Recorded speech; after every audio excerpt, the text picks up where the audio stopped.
Welcome David Bernhardt, Secretary of Interior.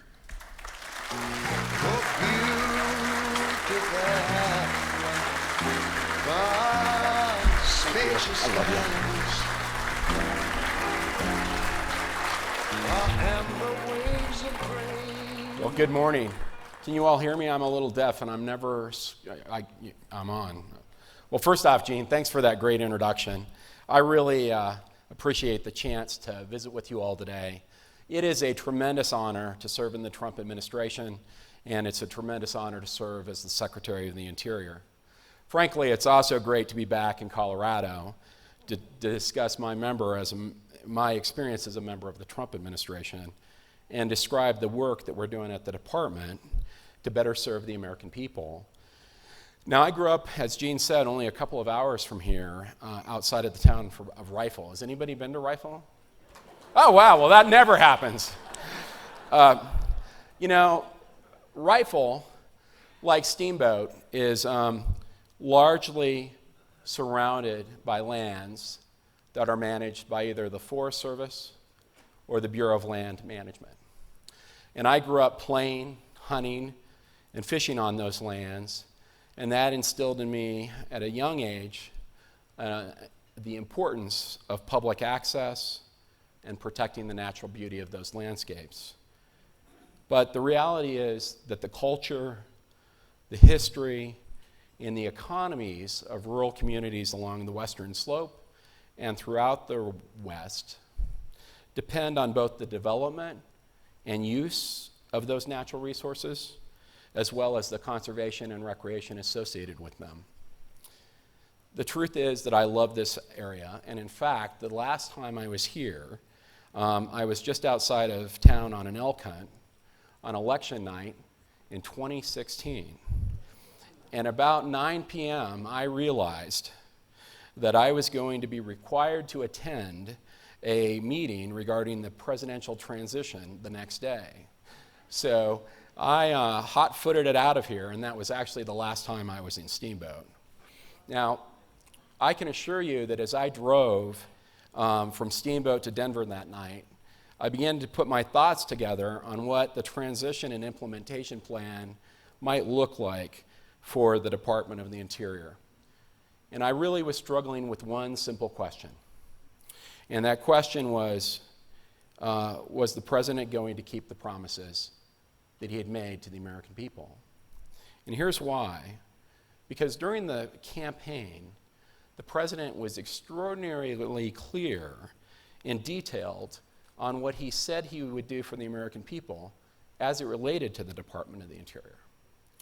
Well, it turned out that a few weeks into the transition effort, it was apparent to me that the president and his senior team were absolutely going to deliver on the promises that they'd made to the American public. And to do that, my next thought was, what's the team going to look like that he needs? And we knew that we would need and have a large majority of the folks who had won an incredible election. We'd also need great actors that had experience in state government and public lands. And we'd also need a complement of some experienced hands who knew the Department of the Interior. And so that is the team that I worked with Ryan Zinke to assemble and ultimately propose to the president. And let me tell you, that team has spent every day working to implement the president's vision as it relates to the Department of the Interior. And we've done it at quite a clip. And the reality is that we were able to do this because the president has been fearless when making decisions, and he does not wither, but he actually leans in when things get a bit heated. And I believe by the end of his term, throughout government, we will have a historic legacy of accomplishment. Now, if you look at a progress report today, things look pretty good under the president. The U.S. has added 6.2 million jobs since January 2017, including over 1.1 million created this year. The unemployment rate is at a historic low of 3.7%, and July marked the 17th consecutive month that employment has been below 4%, with minorities and low-income individuals seeing the biggest gains. Now, Interior's not sitting back during this period either. So far, in our first 2 years, 2017 and 18, we've delivered over $3.7 billion of deregulatory relief to the American people. We've helped America become the #1 producer of oil and gas, and revenues on federal lands have soared to $8.93 billion, which is an increase over $2 billion above what it was in fiscal year 2017. And we have the highest number of oil and gas producing on federal leases since 2008. But it's also worth noting that we have leased the least amount of acreage during that time. So what has happened is American technology and innovation is actually generating more production from fewer acres of land. Hi, Ted. It's great to see you. Ted and I were not law school associates. We were associates at a law firm together, and I haven't seen him in 20 years. Glad I came. The list goes on and on, leading to greater jobs. The president's deregulatory agenda has rolled back regulations and cut red tape. We've been number 2 and 3 at Interior. We've been 2 and 3 in the entire government for our deregulation efforts. Now, what have we done? Well, we have streamlined the process for infrastructure projects and dramatically reduced the time frame it takes to go through what's called the NEPA process. Anybody heard of the NEPA process? Well, let me tell you a fascinating story. When I got to Interior, if a state director of BLM, somebody in Denver, sent us a document, on average, it took us 199 days to deliver that document across the street to the Federal Register. Now, right now, we're averaging about 32 days. Well, how did that happen? We didn't change a single environmental standard, but we said, why does it take 199 days? And you know what everybody did when I asked that question? They looked around and said, well, we really don't know. I said, well, show me how this process got set up. And they said, well, we really don't know. So I've kind of pieced it together, and let me tell you how it got set up. So up until the 1990s, a state director from BLM could just send a document to the Federal Register anytime they wanted. And that worked for a while. And then one day, the chief of staff, and that's a very important person, if you ask the chief of staff, very important person. So the chief of staff went to his nice office, and it's actually right next to my office, and went into that office and sat down, and I'm sure he had a cup of coffee. And there were at least 3 newspapers on his desk, because these are the only 3 papers you can get at the Department of the Interior: the Washington Post, the New York Times, and the Wall Street Journal. I've tried to order anything else, you cannot get it, even if you're the secretary. So I know he had one of those 3. And he opened it up, and guess what he saw? An article about the Department of the Interior. And as he read the article, he was surprised. He didn't know that we were about to announce this thing in the Federal Register. And I don't know what it was for sure. But I do know what happened next. Is he said, I want to see every Federal Register notice that goes out. And I'm also 100% confident he had no idea what that meant. None, no idea. But immediately he starts working on the Federal Register notices. Well, a couple days later, the deputy secretary walks in his office and sees this guy with piles of paper. Says, what are you doing? And he says, I'm reading Federal Register notices, so I'm not surprised. And the deputy secretary says, well, you can't do that. That's an operations issue. I do operations, so I need to read the Federal Register notices. Immediately, the chief of staff says, okay, well, you can read them too. So once that happened, the solicitor of the department, which is the 3rd ranking official in the department, said, wait, deputy secretary, you can't read anything unless I read it first. This is not an exaggeration. And so once that happened, then the assistant secretaries, they're below the deputy secretary. They have their portfolios. Well, they're like, what is the deputy secretary reading? The Federal Register notice. So they immediately start reading them. When that happens, the bureau directors of the BLM, the Park Service, the Fish and Wildlife Service, they also start reading them. Once a bureau director reads something, about 100 people, it's actually 35, I don't want to exaggerate, 35 people in the bureau decide that they ought to read them too. And suddenly what you have is 199 days. And I looked at that, and I said, maybe we could have a briefing and just put everybody in a room and go through it, have a little bit of time to read it. You know what? That's what we did. And that's what we're doing. Now, I challenged the folks on the field. I said, look, I'm going to speed this up for you, but here's the problem you have now. You have me. And so you have to read the document before I send it. Because I went to the first meeting and asked BLM what they were doing, and I asked them if they're reading it, and they all raised their hands.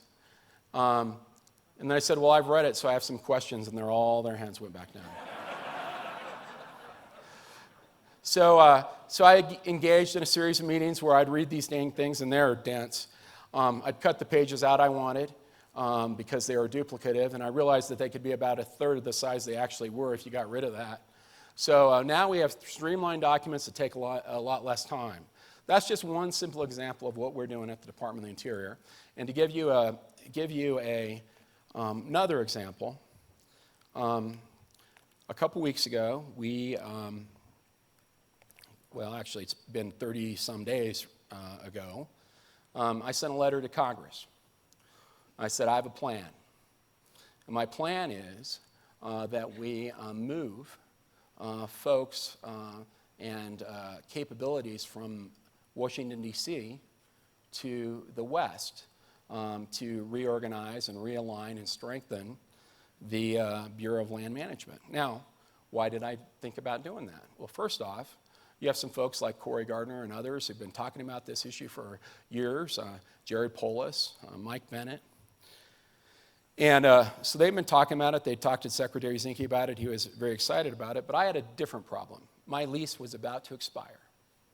And at Interior, in D.C., leases are pretty expensive. And this one was so expensive that, like GSA said, there's no way we're doing that one. So I said, well, if the lease is up, we've got to think about what we're doing.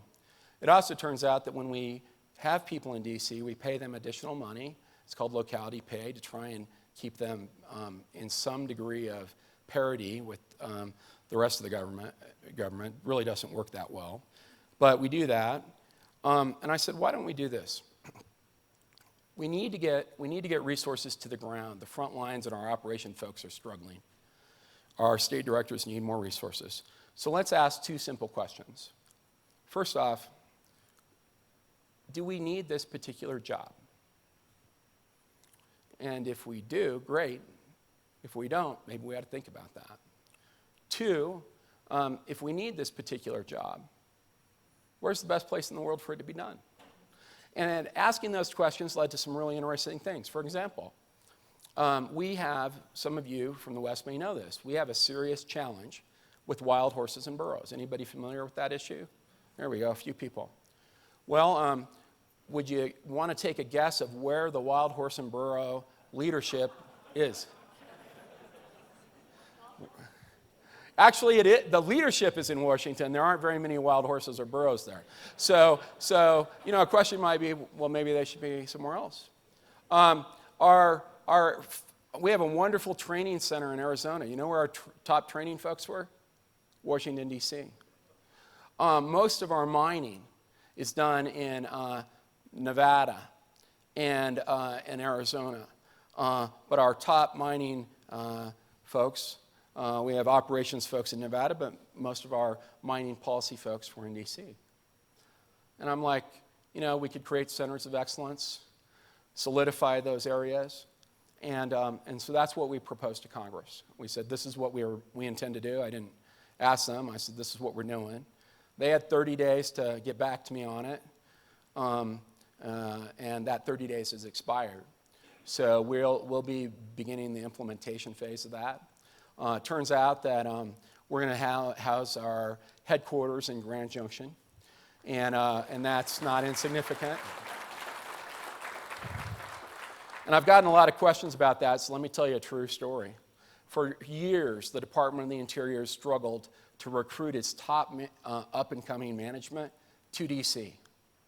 Those guys and gals that are extraordinary managers in BLM and the Forest and the Park Service, Fish and Wildlife Service and BIA, they're not really excited about moving to D.C. Now, why would that be?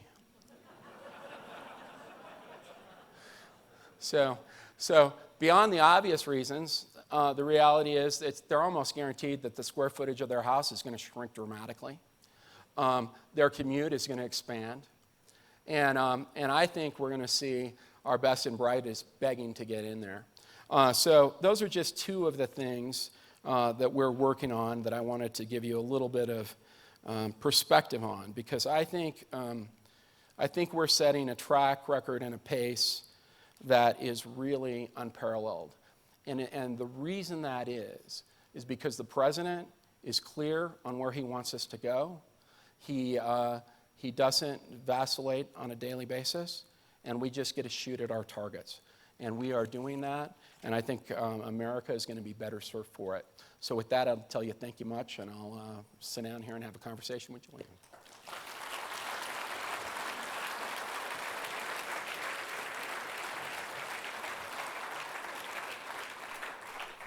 There you are. I wasn't sure where you are. Good to see you. Nice to see you. Well, I wanted to kick this off by talking about a topic that I know there's a lot of interest in Colorado, and that is forest fire prevention on federal lands. I know that's something that the Trump administration has made a priority. So can you talk a little bit about how the approach to that has changed and some of the obstacles that you face with it?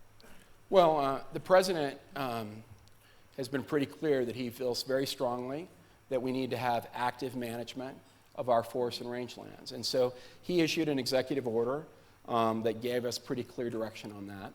In January, Secretary Zinke issued another order that was pretty clear on that.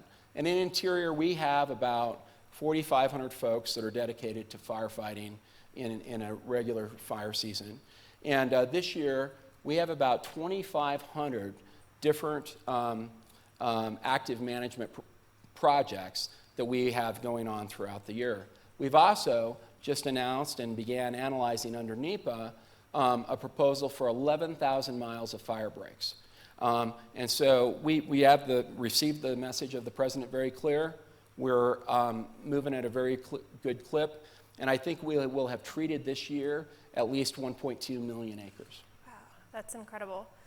Well, I wanted to touch base a little bit on the NEPA reform. I know you touched on this, but I was kind of staggered to see how much paperwork and how much regulatory burden that you've cut back on. So not just walking across the street and handing it over to the Federal Register, but the amount of sheer paperwork and size that is going into making this something that's a burden on business or something that's legible that can actually result in a decision. So can you talk a little bit about your efforts to make environmental impact statements for use of federal land something that's actually useful to businesses and useful to environmental protection? Well, I'm a big believer in the National Environmental Policy Act, and it has two primary purposes. The first purpose is to ensure that there's an element of public participation before we make decisions that have environmental consequences that are significant. The other is to ensure that a decision maker looks at a reasonable range of alternatives before making the decision. And when I got there, a couple things happened. First, I had career staff actually saying we need some time frames and page limitations. And then they started handing me their documents. And some of these are 8, 7, 12,000 pages. And just to clarify, this is the environmental impact statement that a business has to look at, everything that they have to comply with to use federal lands. That's right. In order to make a decision on federal lands, we have to go through this process. And if it's significant, before we make a decision, we have to prepare it. And my first question was, like, does anybody read these? And it turned out that not that much. And so then the question is, okay, well, does that even further the purposes of the act? So I set a goal of a time frame of a year where we give lots of waivers, but a goal of a year and 150 pages. Now, why did I pick 150? Well, that's first off what the NEPA regulations that were developed by CEQ say an ordinary EIS should look like. But it was also the amount that I could read while I was drinking a cup of coffee on a Sunday morning. And it seemed that it would be necessary for the decision maker to actually utilize a document to make a more informed decision. And so that was our target. And we're not at 150 for everything. We have 300. We have some other bigger ones. And we find a lot of waivers. But we've pushed it that way. And the time frame has dramatically shrunk. We had EISs that were taken 7, 8, 9 years. And that just is a paralysis of analysis in the government. And an applicant should get a yes or no. If they have a bad project, we should tell them no as fast as we can. But we don't need to waste 7 years telling them nothing. So that's dealing with use of federal land. Another thing I wanted to talk with you about is how you're using the Endangered Species Act. Now, I know that's something that's been abused to restrict private property rights. Can you talk a little bit about how your approach to this has differed from the Obama administration's approach and how it's actually better for endangered species? So we just this week, as a matter of fact, published 3 rules. 2 of the rules we published jointly with the Department of Commerce because we manage, I guess it was actually last week, we manage the Endangered Species Act jointly with the Department of Commerce. And the act is, the purposes of the act and the goals are phenomenal. I mean, I think it says a lot about a country. It says, hey, species protection matters and we need to be cognizant of it. That's a good thing.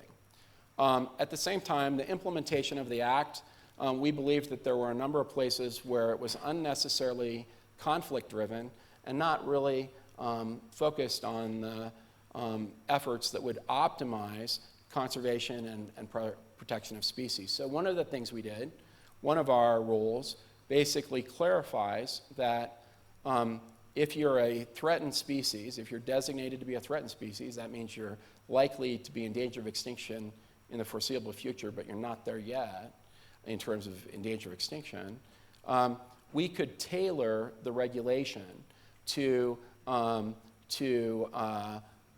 precisely set what type of take activities could occur. And one of the reasons of doing that is that actually can facilitate things. You can tailor the regulation in a way that actually facilitates private conservation efforts. We have used that for northern spotted owl and other things, and nymphs, they use that practice every day already. And so we think that that's an additional measure. We've also streamlined the way our consultation process will work with other agencies. We created a number of flexible measures to take away just the need to duplicate documentation, stuff like that. And then we've clarified the scope of our consultation efforts. And what I think this will do, more than anything, these regs together, is I think they will really sand some of the rough edges that are unnecessary while ensuring the conservation of the species. For example, we've made clear that delisting requires the same standards as listing. That's what the law says. Some courts have changed our, looked at that and come to a slightly different conclusion with our regulations. So we clarified that. So those are the few of the things we're doing. Got it. So I know we're going to take a couple questions on note cards from you guys in the audience. I'd like to get that kicking off pretty quickly here because I know we're time limited. But I guess the last question I wanted to ask you is with the BLM relocation. We hear a lot about draining the swamp, and this in a lot of ways is bringing people closer to the communities that are being affected by rules and regulation. It's making sure that they have a stake in those communities. But I've been surprised at how even this really practical reform has run into some pretty stiff opposition. The one that made me crack up is BLM employees, retirees saying that this functionally dismantles BLM. So I wanted you to talk a little bit about the challenges you face when you're doing some of these reforms with just the institution and the bureaucracy of government, and how you're planning on taking that on. Well, I would say this, that first off, I fundamentally think this strengthens BLM, and I think it strengthens it considerably. And what I've been fascinated by is on my travels west, I normally go to BLM offices when I'm on the road, and I've been shocked about how enthusiastic they are about this change. There are folks out there that see things differently, and my view is that's what makes America great on one hand. On the other hand, they probably haven't actually analyzed the problem or come up with a solution, because if they had, I wouldn't find myself in the process of trying to figure out how to make a system perform much better. Great. Well, I'm taking a look here at our questions from the audience. And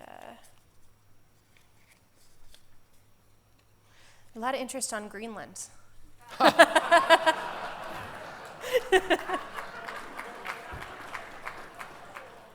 Well, the beauty of Greenland is they do have significant critical minerals. I'm aware of that, but I'm with the Department of the Interior, and that'd be a question for someone else. Okay. Well, I wanted to hear a little bit about how your experience as a Coloradan defines you as an outsider in Washington, and what specifically you brought to the job that you think Washington is missing. What perspectives are they not seeing that a Westerner would know? So any decision that I'm making at Interior, I think about what does it mean to that local community, and are we being a good neighbor? And in my confirmation process, I met with the senator, and he said something about federal land, and I said, well, you know, it's very important that we